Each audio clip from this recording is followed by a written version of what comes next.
And we are coming up on Tract 2 at Pine Hollow. We're on the county road. We're just passing Tract 1. So we are really close to Tract 2. As usual, I picked an awful day to get out and take a video. It's extremely overcast. It's the middle of winter, but I'm out here and I'm thinking we'll just do it. So there you can see that's about the southwest corner. Is that right? Southwest corner of Tract 2. So it's everything on the right. As I look at the dreary sky, I'll pull up here and I'll hop out of the truck and we'll take a really good look at Tract 2. There's the sign for Tract 2. I'll just pull over a little bit in case anybody needs to get by me. Okay.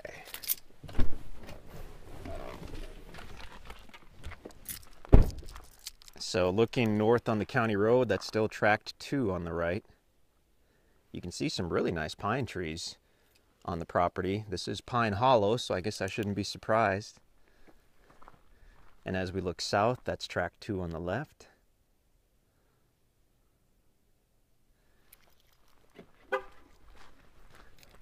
I can already see some really nice timber. That looks like a nice marketable oak where the sign is right there.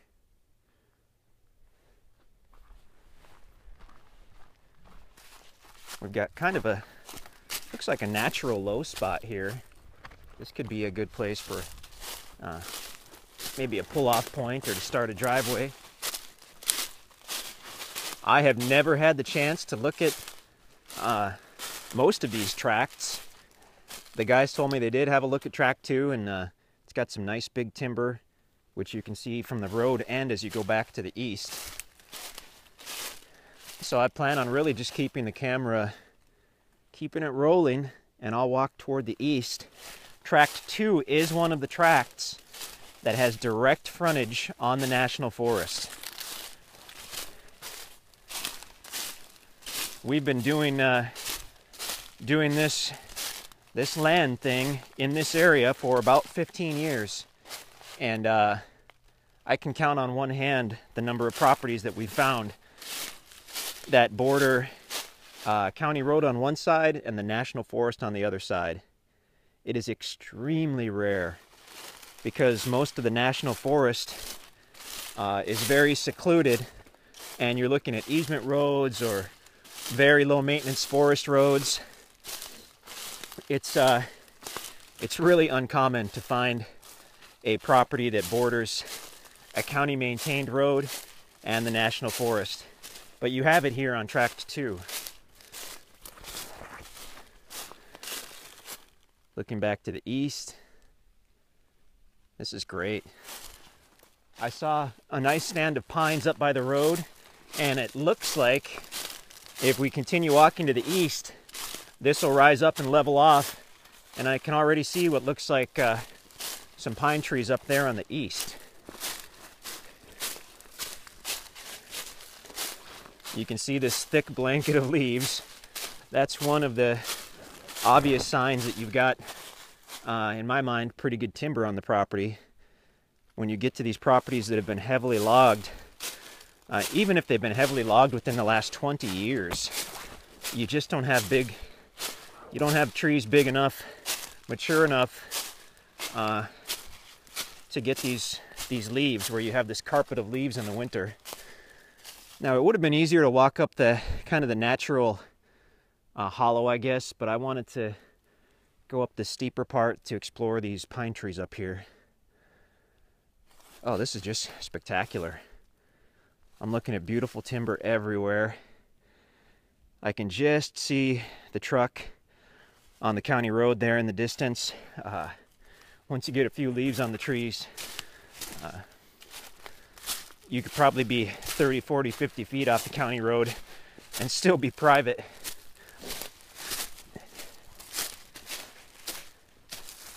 I'm starting to see a couple small pine. I'm kind of a pine tree nut, I guess. I get more excited about pine trees than most people do.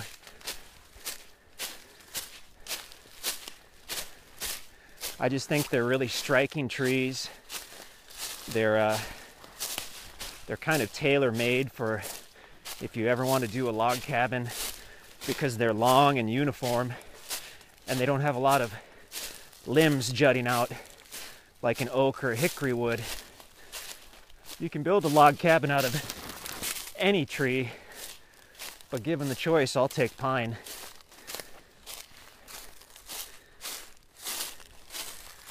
As long as you have the key on the log cabin is having a long overhang on your roof so the ends of your logs don't get weathered.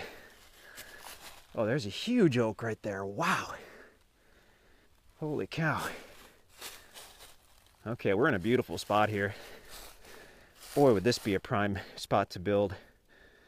Probably have to get a guy with a little dozer to spend a day and cut in a trail, but this is level. We've got mature timber.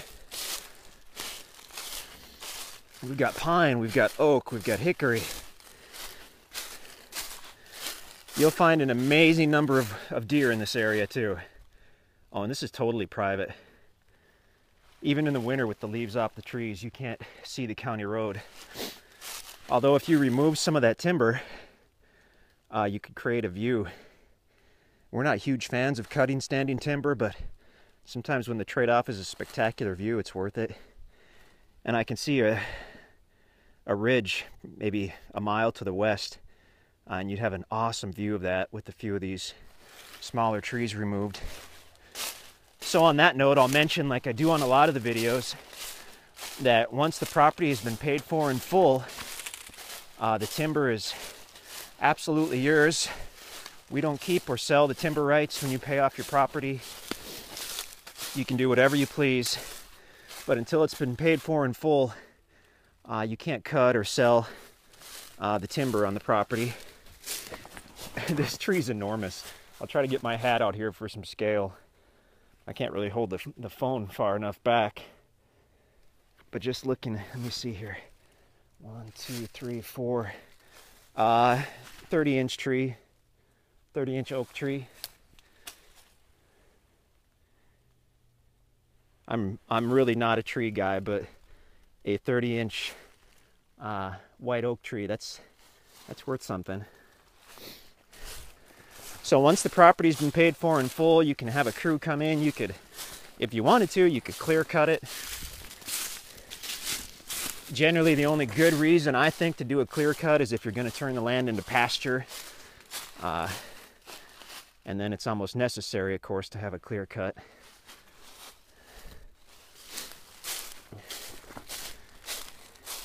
And we do have a number of people who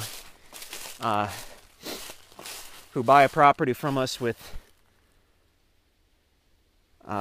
nice timber, and their plan is just to have it paid off in 10 years or 5 years or 15 years or whatever, and then they'll harvest that timber and you know, put a big dent in their kids' college tuition, or build their own cabin with the money from the timber. Just gives you another option.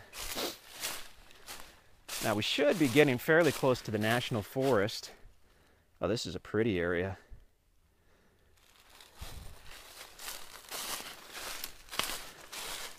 I think I mentioned on another video that I did, we only have a handful of tracts out here at Pine Hollow. We didn't get a huge chunk of land like we sometimes do.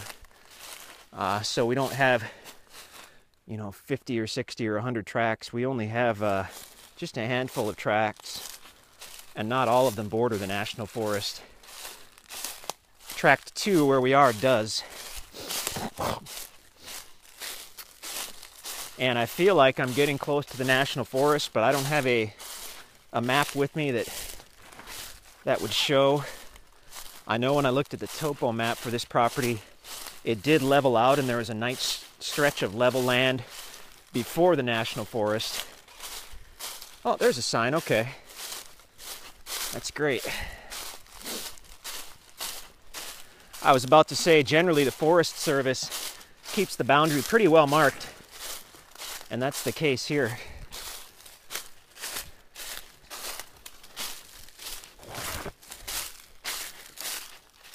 boundary into the National Forest and a monstrous survey marker. So now I'm on track 2. Now I'm in the National Forest. Now I'm on track 2. That'll get old pretty fast, so I'll knock that off. But but having the property adjacent to the National Forest, I mean, here you've got your property, build your house, maintain and pay taxes on your 5 acres or 10 acres if you buy a couple, and you walk directly in to tens of thousands of acres of public land where I am right now. Those are bearing trees that you see the yellow signs on. Those are helping to monument the location of that large survey marker. But now you've got this tens of thousands of acres of land which you can hunt on, camp on, recreation.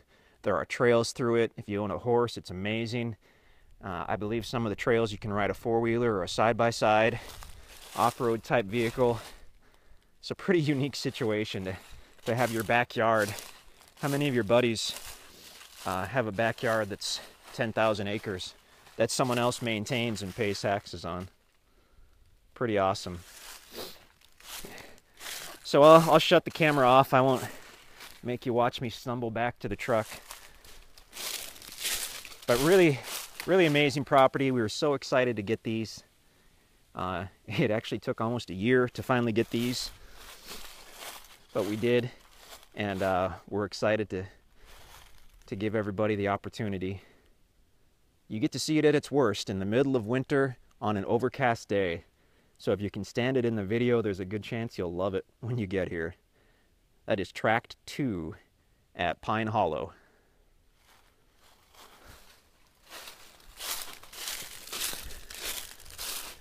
And not to sound like a broken record, but directly adjacent to the Mark Twain National Forest.